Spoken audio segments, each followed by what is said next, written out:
রাত্রি তখন গভীর, চারদিকে নিস্তব্ধতা। শহরের এক কোণে পুরনো এক ফ্ল্যাটে একা থাকে মেয়ে, নাম তার অর্পিতা। মা বাবা গ্রামের বাড়ি গেছে, সে একাই থেকে যায় পরীক্ষার কারণে।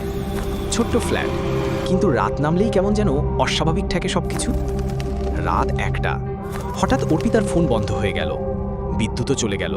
সে মোম জ্বালিয়ে বসে আছে, হঠাৎ দেখতে পেল আয়নার সামনে দাঁড়িয়ে আছে এক কালো ছায়া।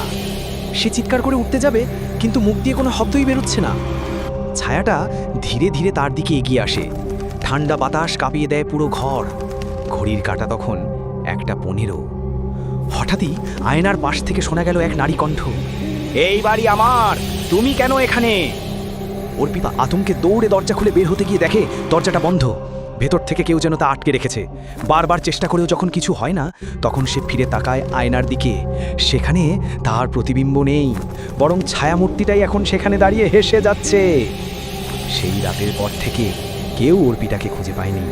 ফ্ল্যাটটা এখন তালাবদ্ধ।